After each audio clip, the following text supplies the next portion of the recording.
Liverpool 3-0. Corner taken quickly, Origi! Está jogado Cristiano Ronaldo, vai embora Cristiano Ronaldo, mete, bateu, golo. Balotelli, Aguero! Posse de bola para Portugal, vai Éder, chuta!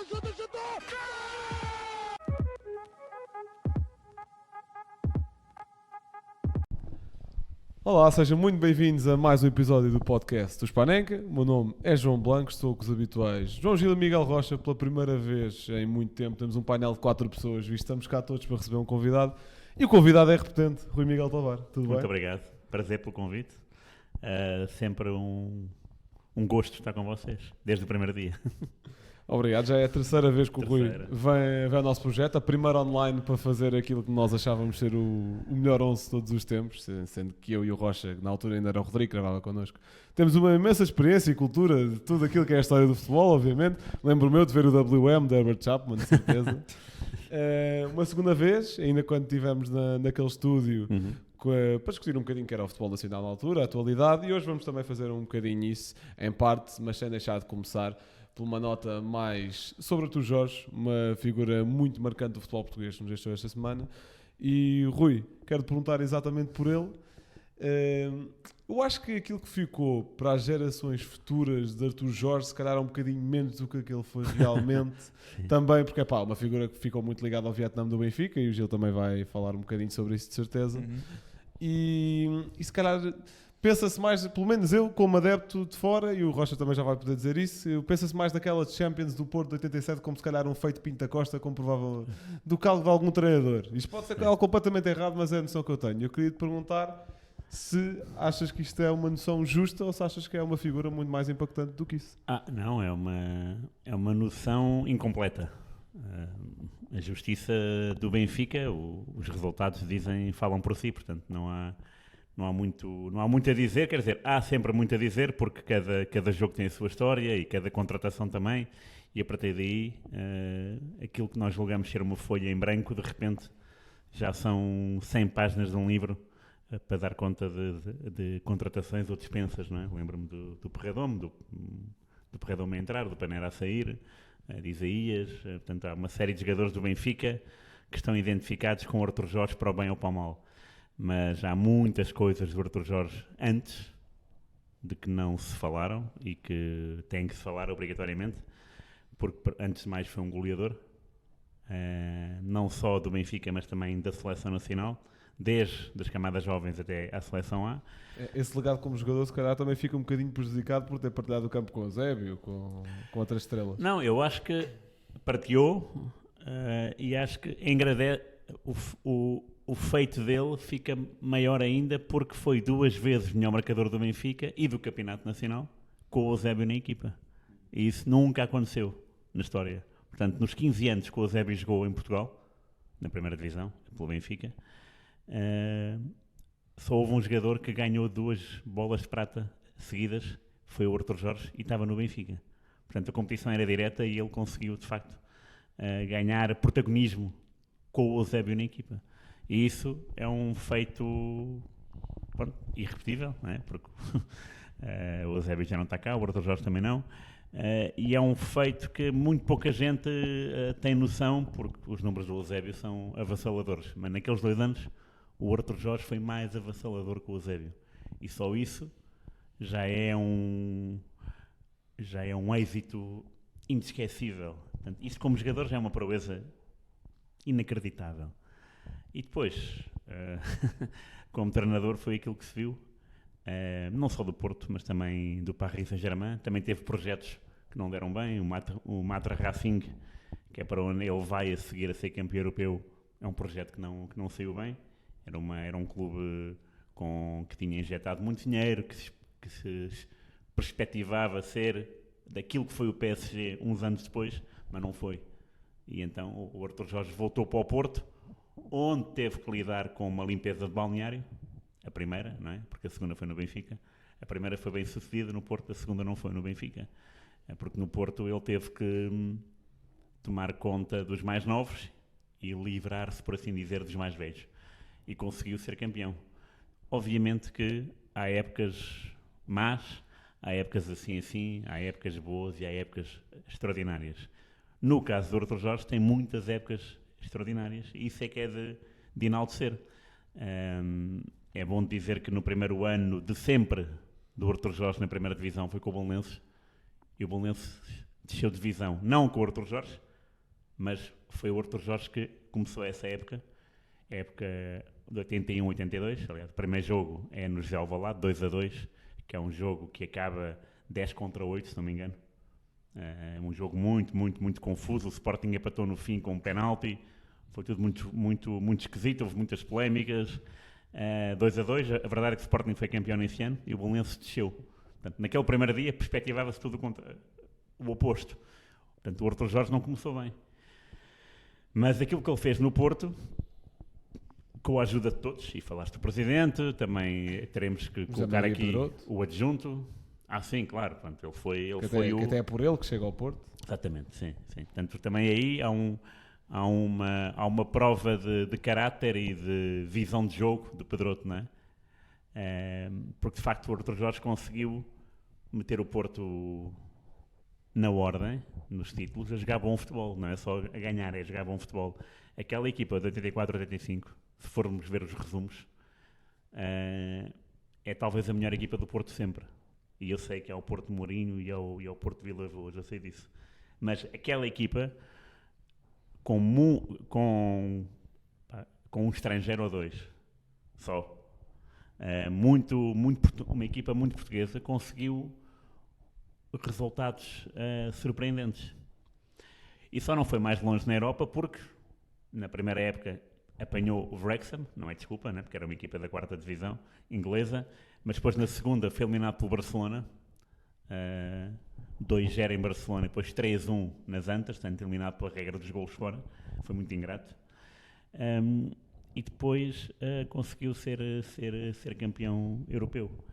E o campeão europeu é um título que, bem vistas as coisas, é um percurso grandioso porque só perde um jogo e os últimos 3 ganha, portanto ganha as 2 meias finais e ganha a final, e era o Porto, não é? Não era um tomba, não era do Porto, foi um tomba gigantes, porque eliminou o Dinamo Kiev e o Bayern, portanto a partir daí podemos ter a noção de que o Arthur Jorge era de facto um treinador diferente e que ajudou o Porto a subir. Claro que o Porto já vinha atrás, não é? O Porto já tinha aquela final europeia em 84 e já tinha aquele bicampeonato em 78 e 79 que deu mais alma do que nunca. Mas é o Arthur Jorge que que finaliza o trabalho do Pedroto e que depois inicia um outro, já na década de 90, que lança as bases para não sei quantos títulos, com Vitória Bahia, Domingos. Embora o Arthur Jorge tenha só estado presente num título, a verdade é que as sementes são lançadas. Jorge Couto, Domingos, Vitória Bahia, Fernando Couto, todos esses são lançados numa segunda vaga do Arthur Jorge.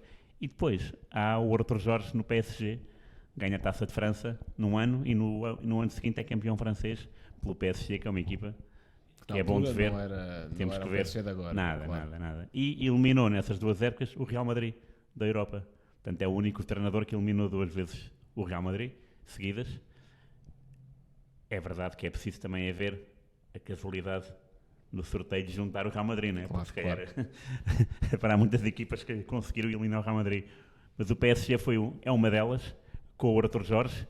Sempre jogos muito épicos. Se formos ver os resumos, é vibrante a forma como o PSG consegue eliminar o Real Madrid. Não chega a nenhuma final europeia, mas fica sempre nas meias. E isso representa o Arthur Jorge. Depois há o lado pessoal do Arthur Jorge, que toda a gente fala e às vezes goza, não é? A história da música, dele ouvir música clássica, porque houve uma vez que disse isso, que tirava o som e punha música clássica. Mas enquanto via outros jogos, não era? Exatamente. A verdade é que ele era um pensador e não era uma pessoa extrovertida, não era um jogador de futebol na sua verdadeira essência, não era uma pessoa que estivesse a jogar às cartas, que perdesse tempo nos estágios a jogar às cartas, refugiava-se muito em si e nas suas coisas. E as suas coisas pouco tinham a ver com o futebol e com aquilo que era o passatempo dos jogadores de futebol. E quando nós somos uma pessoa diferente, somos obviamente gozados e ligeiramente afastados da maioria e pela maioria. E isso pode ajudar um bocadinho depois na imagem. A construir uma imagem Exatamente, negativa, sim. Mas é bom de ver que daquilo que tivemos, aquelas reações, e não digo reações do Futebol Clube do Porto, mas digo reações externas de homens que trabalharam com ele, Nel Vingada, Professor Neca, Raul Águas, que foram adjuntos. O que vemos é o que sobressai é a imagem de um homem que era muito introvertido, que vivia muito no seu mundo, mas que não era um tribalista. Ou seja, ele não era tribal na forma de ver o futebol. Ele gostava de vibrar, claro, e gostava de ganhar, mas calma, não é? Não ultrapassaria os limites. E aquilo que sobressai nessas declarações dessas pessoas que conviveram com ele é que ele não era homem de dizer asneiras, que é uma coisa que nós dizemos na rua, não é? No futebol? No futebol então, não é? Não era homem de se irritar com os seus jogadores, claro, quando há uma coisa que corria mal, mesmo num treino, mas que não era homem de, na vida privada, num jantar, ou num almoço, ou numa reunião com amigos, não era homem de dizer mal deste ou daquele chamar nomes, não é? Este coisa, este... Não, ele simplesmente queria viver a sua vida, queria contar a história mais interessante e do lado mais pitoresco.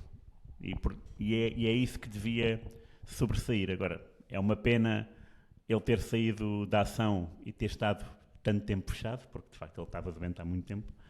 E quando as doenças de facto tomam conta das pessoas é muito ingrato, porque depois deixamos de ouvir falar das pessoas e como há tanta coisa por dia, acabamos por nos esquecer dela. Sim.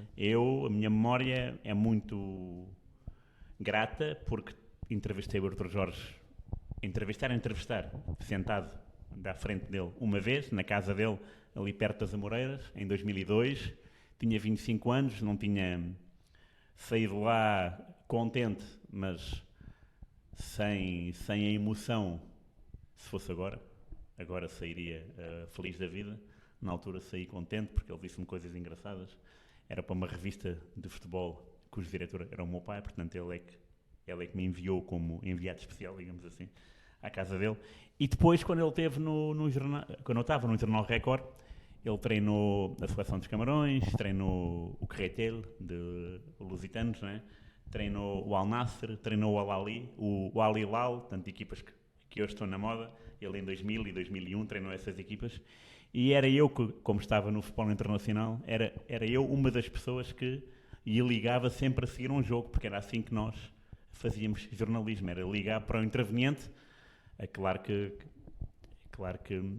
a informação podia ser enviesada, não é? Porque estar a falar com o treinador de futebol... Então o jogo correu bem, fomos roubados, sim. Pois é isso. Não era bem assim, mas muitas vezes... Poderia acontecer, sim. Muitas vezes nós endeusávamos os jogadores e os treinadores sem ver o jogo, porque não havia essa hipótese. Então eu ligava e muitas vezes mesmo, e pronto, a nossa relação era semanal, ao telefone. E é essa a emoção quando eu recebi a notícia, tipo, olha, foi uma pessoa que eu acompanhei e que ela me acompanhou jornalisticamente, fornecendo notícias. Eu lembro que quando ele ganhou a Supertaça da Rússia, o CSKA ganhou o Spartak após prolongamento 3-1. 2003, 2 anos depois, o CSKA foi campeão da Taça UEFA aqui. Aqui em Alvalade, exatamente. E vais ver a equipa, é o Akin Fev, é os irmãos Berezovski, é o Zirkov, é o Wagner Love, é o Daniel Carvalho, é toda a equipa. E é engraçado perspectivar isso, não é? E pensar, ok, eles ganharam... Mais uma vez ele lançou ali umas bases. Lançou, porque foi ele que chamou o Akin Fev, por exemplo, que era um júnior, tinha 18 anos, e outros, o Zirkov tinha 20, o Daniel Carvalho, que vinha do Internacional, também tinha 20. Só que nesses países é muito difícil haver continuidade, porque tu és um treinador estrangeiro e supostamente tens que te vergar perante a escolha do esquema tático ou de um jogador por parte do presidente, né? E o Artur Jorge nisso era muito intransigente e era inflexível. Mesmo que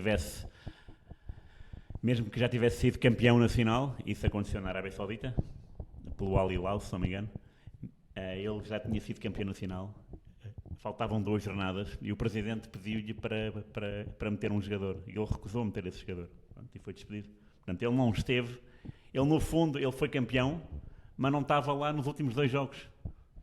Chegou a receber a taça ou não? Não. E lá está, nessa coisa dele ser assim, por vezes ser de gancho, tipo, não, isto é a minha equipa, ninguém entra no meu balneário, ninguém me diz o que fazer, eu é que faço, que sou o treinador.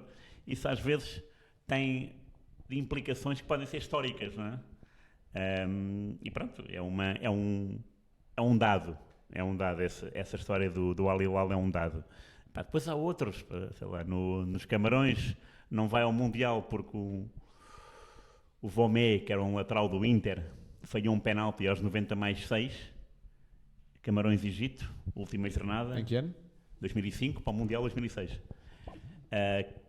O grupo contemplava Costa de Marfim, a Costa de Marfim estava a ganhar e qualificava-se, mas se os Camarões marcassem um penalti naquele minuto, quem ia? Eram os Camarões. O marcador oficial de penaltis era o Eto'o, que se recusou a marcar o penalti. Aos 90+5 recusou-se. Vais ver as imagens, o penalti é marcado aos 90+2, é marcado apitado. Sim. E só é marcado 4 minutos depois, portanto. Estava-se a organizar. Uma confusão. Foi o lateral esquerdo do Inter, esse Vomé, que foi lá para a frente e atirou ao poste. Portanto, mais uma vez, são coisas do destino, né, que ficam marcadas. Imagina que os Camarões iam ao Mundial com o Artur Jorge. Era engraçado, não é? Claro. 2006. Portanto, há imensas histórias do Artur Jorge e é por isso que estamos a falar dele, porque ele é uma pessoa histórica que conseguiu fixar Portugal no mapa mundi, ponto. Como o primeiro treinador de ganhar um campeonato na Europa, e ainda por cima no top 5 das ligas, pelo França e pelo PSG. Primeiro treinador português a ganhar a Liga dos Campeões. Primeiro treinador português a comandar uma seleção internacional no Europeu, a Suíça, em 96, e até empatou com a Inglaterra na estreia, 1-1.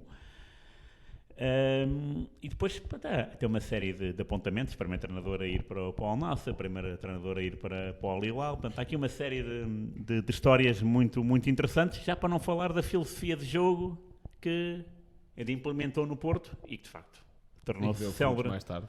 Diz? E que foi dando frutos, exatamente, tanto na altura dele como mais tarde. Muito grande. E o curioso é referir, e peço desculpa, porque o Artur Jorge foi campeão europeu com 3 estrangeiros, Molinar Zic, Madjer e Juari, não é?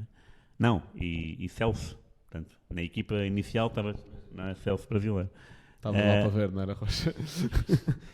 E o Mourinho conseguiu melhor. Foi campeão pelo Porto com 2.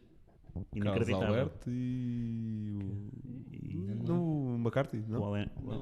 O Alenichev não. Ou ele entrou? Ok, no 11 titular. É isso? Ok, sim, então esquece. sim, Benny McCarthy é um deles, certeza, não? Não me lembro já. Não? Carlos Alberto é certeza. É para fazer Rocha, podes fazer um fact-checking. Não, mas acho que é o Alenichev. Pois. O Alenichev entrou. A sequer entrou, pois. Mas 2 é de certeza. 2 no 11. Isso é incrível. Sim. Não é? 14 anos depois, não. 17 anos depois, o Porto consegue ser campeão europeu outra vez, mas com menos essa base estrangeiros, numa altura em que já havia pós-Bosman há não sei quanto tempo. Exatamente. Mas isso não deixa de ser também... É Carlos Alberto e Derlei, exato. Derlei. O Alenichev entrou e o Benny McCarthy também entrou. Pronto, Ok. Depois tinha o Ian Kauskas também no banco. Pois. O Ronaldo Fenómeno não tem uma Champions, mas o Ian Kauskas tem. Gil, queria passar-te a bola também para focar se calhar um bocadinho mais da relação da tua Jorge com o Benfica. Lá está, fica muito... porque fica ligado, se calhar de forma um bocadinho ingrata, a esses tais anos do Vietnã. Ele e mais umas quantas figuras, entre eles presidentes, se calhar com muito mais responsabilidade do que ele. Mas queria-te perguntar qual é que é esse legado que tu, Jorge, tem com o Benfica. Ainda por cima chega lá depois de ter ganho uma Liga dos Campeões pelo rival, fica associado a este mau período. Qual é que é a imagem futura que ficou? Certo, olha, em primeiro lugar deixa dizer que obrigado ao Rui por estar cá connosco e por esta introdução fantástica, por este momento que eu sem dúvida fico com um pouco para dizer depois disto. Eu não falei do Benfica. Não, mas foi realmente uma introdução fantástica Obrigado. ao tema. E falando do Benfica em si, obviamente que eu não era nascido na altura, portanto não conseguia ver. Ok. Não consegui testemunhar nem a sua carreira como jogador, nem como treinador. Sim. Eu No pensava que tinhas Benfica. visto os gols dele pelo Benfica. Não, mas já agora dizer só que enquanto jogador parece-me ter tido muito sucesso. Estive a ver estatísticas, 104 golos pelo Benfica. Há muito poucos jogadores com mais de uma centena de golos pelo clube, em poucos anos. Penso que também ganha 4 campeonatos nacionais e 4 taças de Portugal pelo Benfica, portanto como jogador ficou muito bem cotado na história. Depois como treinador penso que é um pouco diferente. Consegui falar com alguns benfiquistas e até ouvir podcasts em que falaram dele. Sim. E a opinião pareceu-me um pouco unânime. Seria melhor se ele tivesse ficado só como jogador, se ele tivesse passado pelo clube só como jogador. Mas apesar de tudo penso que a opinião é unânime, é um respeito enorme por um jogador. Sim. E por um treinador, e pode-se ver por exemplo o minuto de silêncio que se fez também no Estádio da Luz, em que todo o estádio aplaudeu, obviamente que... Foi? Boa. Sim, não sabia. sabia. Foi um minuto de silêncio antes deste último jogo agora. Pois, eu sabia que era este fim de semana, mas não estive atento. Portanto, acho que ele acaba por ser uma figura bem recebida no seio do Clube da Luz. E portanto, não sei, não tenho assim muito. Agora estavas a falar do Benfica, eu lembrei-me porque a primeira vez que vi o Milan ao vivo foi com o Benfica, do Arthur Jorge. E foi quartos de final da Liga dos Campeões, uma Liga dos Campeões, dos campeões mesmo, não é? 90 Taça dos clubes campeões europeus, portanto... Não, já era a Liga dos Campeões. Já era a Liga dos Campeões, pois, é claro que ele contava na década de 90, sim. Dois grupos de 4, o Benfica era o Hajduk Split, o Steaua e o Anderlecht. Era Caniggia e João Vieira Pinto. O Benfica teve 13 vitórias e 3 empates, portanto acabou a fase de grupos sem derrotas, não é? Passou aos quartos de final e apanhou o Milan. E o Milan... Dos holandeses, já não? Não, já não. Em 95 já não. Já estou a trocar com as datas. Foi 2-0 estou só a fazer perguntas ao calhas. Não, acho bem, então. Estamos cá para isso. Foi 2-0, 2 golos do Marco Simone, que era um avançado italiano muito bom, que depois até jogou no PSG, e que teve para vir para o Benfica. Eu apanhei a manchete, tipo um destes dias, eu não sabia. Fiquei espantado. Na altura era o Marco Simone e o Gabriel Milito, o central argentino, o irmão do Diego, não é? Estavam para vir, não veio ninguém, claro, porque são aquelas notícias que passam e depois não se concretizam. Benzema no Sporting também chegou a ser um rumor. Pois. E foi 2-0 em Milão e depois na Luz foi 0-0. O Milan naquela sua postura de está tudo controlado, né? Portanto vamos jogar à defesa. E o Isaías, lembro-me perfeitamente porque foi na minha baliza. Num remate atirou 2 bolas ao poste, aquele clássico, bater num poste, bater no outro e sair. E pronto, é um Benfica interessante que em 8 jogos na Liga dos Campeões tem só uma derrota. Portanto o Arthur Jorge nesse ano conseguiu essa proeza europeia. Claro que no campeonato não foi bem e por isso é que no ano seguinte foi despedido à terceira jornada após empatar com a Vitória em casa 1-1, se eu lembro, um gol do Ricardo Lopes. Mas sim, a imagem que fica é uma imagem muito pobre e muito quesilenta, muitos jogadores a queixarem-se. Talvez, eu não ouvi nenhum podcast, nem falei com nenhum jogador, mas imagino que a postura dele tenha sido a mesma da do Porto, do clube, não é? E isso não cola no Benfica, são posturas diferentes. E os jogadores às vezes não... Ambientes diferentes. Diferentes, os jogadores às vezes não estão para isso, aliás... Eu tive a sorte de entrevistar o Jaime Pacheco, já 2 vezes, e nas 2 vezes ele disse-me que o Sporting, onde ele jogou 2 anos, entre 84 e 86, ele disse, eu adorei o Sporting, gostei de morar em Lisboa, adorei o Sporting, Manuel Fernandes, o meu capitão preferido, mas o Sporting empatava e não via, no balneário não via tipo raiva ou tipo... Pronto, era tipo, ok, sim, não havia. Tipo, ok, está bem. Próximo jogo há de correr melhor. E ele dizia isso, no Porto é impensável, não é? No Porto, Exigência. tu empatavas em casa com o Rio Ave e os jogadores não saíam de casa durante um dia e ficavam ali a remoer aquilo, a remoer. Pronto, e aqui em Lisboa a mentalidade era outra. Não sei como é que é agora, mas na altura era isso que transparecia. Rocha, e também queria-te... querias dizer mais alguma coisa, Gil? Não. Não, Rocha, queria-te passar a bola também, porque numa altura em que, se não estou em erro e corrijo-me se estiver a espalhar falsa informação, neste momento Sérgio Conceição é o treinador mais titulado da história do Porto, certo? Sim. Pronto, no momento em que Sérgio Conceição tem esse feito, em que já existiu José Mourinho, em que já existiu Vilas Boas, queria-te perguntar onde é que entra Artur Jorge nesta galeria de treinadores do Futebol Clube do Porto? Olha, respondendo a isso e também à primeira que tu fizeste ao Rui, e eu sabendo 1% do que o Rui sabe sobre a carreira do Artur Jorge, mas sobre ele, lá está, não ser assim dos treinadores mais conhecidos portugueses, diria eu. Não é o primeiro nome que te vem à cabeça quando falas em treinadores portugueses. E até falando pela minha experiência como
Liverpool 3-0. Corner taken quickly, Origi! Está jogado Cristiano Ronaldo, vai embora Cristiano Ronaldo, mete, bateu, golo. Balotelli, Aguero! Posse de bola para Portugal, vai Éder, chuta!